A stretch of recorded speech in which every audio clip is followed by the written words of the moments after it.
안녕하세요. 저는 강동 경희대학교 병원 안과에서 녹내장을 진료하고 있는 박세희입니다. 오늘은 녹내장에 대해서 꼭 알아야 할 핵심 정보를 쉽게 설명드리겠습니다. 녹내장은 눈 속에 시신경이 손상이 되는 질환입니다. 시신경은 시각 정보를 뇌에 전달하는 기능을 하는데요. 이 시신경이 손상되게 되면 시야가 점점 좁아지게 되고 한번 손상된 시신경은 다시 회복되지는 않습니다. 그래서 녹내장의 중요한 것은 조기 진단과 꾸준한 치료입니다. 네, 맞습니다. 예전에는 고령이신 분들에서 많이 발생하는 질환으로 알려져 있었는데요. 요즘은 20대에서 40대도 녹내장 진단이 점점 증가하는 추세입니다. 그 이유는 몇 가지가 있겠는데요. 첫째는 건강검진이 활성화되면서 조금 조기에 진단되는 비율이 늘고 있다는 점도 있고요. 두 번째로는 우리나라의 많은 근시, 특히 고도근시 같은 경우에 점점 늘어나고 있는데, 고도근시는 시신경이 약한 눈 구조를 가지고 있기 때문에 녹내장이 더 호발하게 됩니다. 이러한 원인 외에도 현대에서 그 디지털 영상기기를 사용하는 것이 증가하고, 그리고 생활 습관이 좀 변화하는 것에도 영향이 있을 수 있습니다. 네, 녹내장은 한 가지 원인으로 생기는 병은 아니고요. 여러 가지 원인이 복합적으로 작용을 하게 됩니다. 가장 많이 알고 계시는 것이 안압인데요.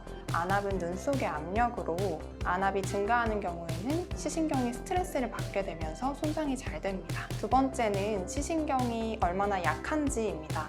사람마다 시신경은 다른 모양을 가지고 있고 그 취약도도 다르기 때문에 시신경이 원체 약하신 분들은 녹내장이 더 잘 생깁니다. 또 혈액순환도 영향을 줄 수가 있는데요. 시신경도 결국에는 피에서 산소와 영양분을 공급을 받기 때문에 혈액순환에 문제가 있어도 녹내장이 생길 수 있습니다. 그래서 안압이 정상이라도 혈액순환이 잘 안 되거나 시신경이 원래 취약한 경우에는 녹내장이 발생할 수 있습니다. 그 외에도 고도근시나 가족력 같은 요인도 녹내장 발생에 영향을 줄 수 있습니다.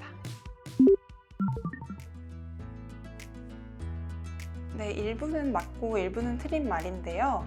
녹내장의 형태에는 여러 가지 형태가 있는데 개방각 녹내장 형태와 폐쇄각 녹내장 형태가 있습니다.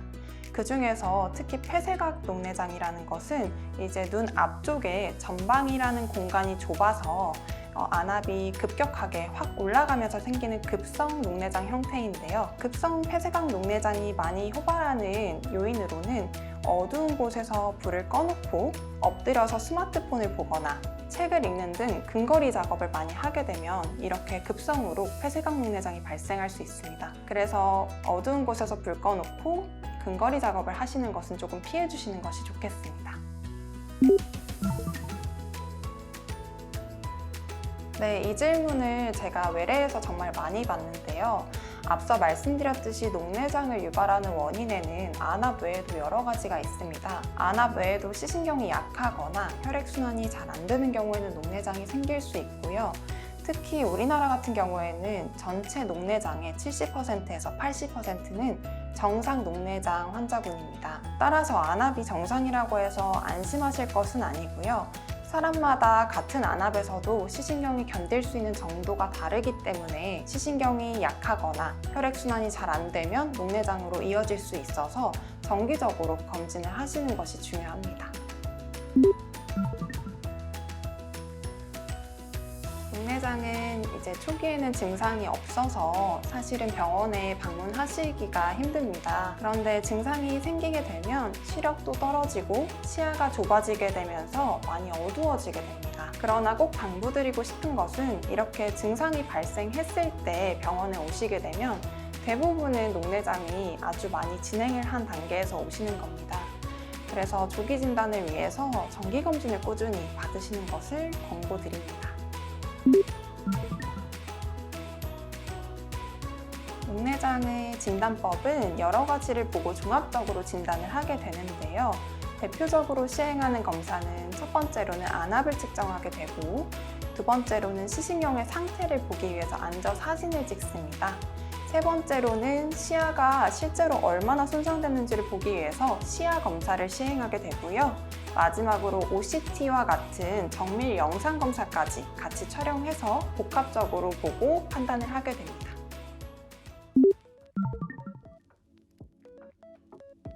녹내장의 치료의 목표는 시신경이 더 이상 손상하지 않게 진행을 좀 막아주는 것이 목표입니다. 가장 기본이 되는 것은 안압을 떨어뜨리는 것인데요.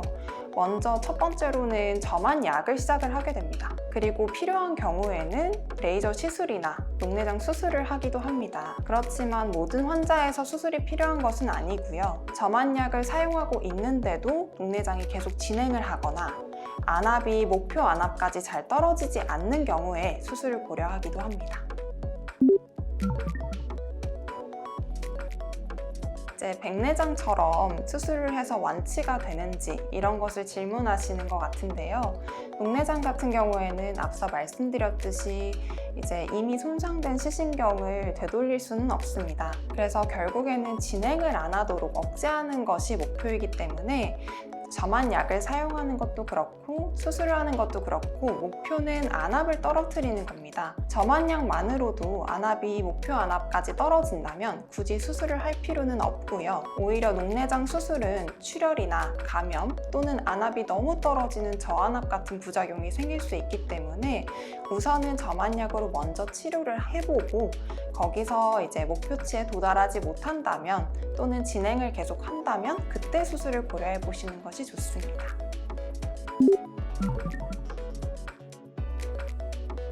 네, 녹내장 환자분들이 많이 하시는 걱정이고요. 솔직히 말씀드리면 죽기 전까지 실명을 할지 안 할지를 제가 말씀드리기는 어렵습니다. 그 이유는 개개인마다 시신경이 손상되는 정도와 녹내장 진행 정도가 너무나 확연하게 다르기 때문인데요.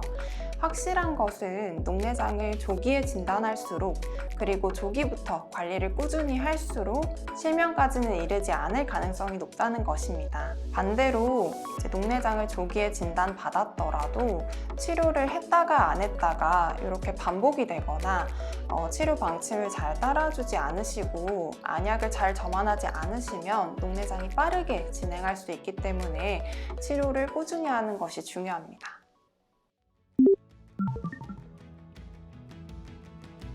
녹내장 위험이 높은 군은 먼저 아까 말씀드렸듯이 고도근시가 있거나 가족력이 있거나 안압이 높거나 또는 40세 이상인 분들입니다. 그래서 고도근시가 있거나 가족력이 있다면 조금 더 주기적으로 예를 들면 40세가 되지 않았더라도 1년에 한 번씩은 녹내장 정기검진을 받는 것을 추천드리고요. 이러한 다른 위험 요인이 없더라도 40세 이상이 되었다면 1, 2년에 한 번 정도씩은 녹내장 정기검진을 꾸준히 받으시는 것을 추천드립니다.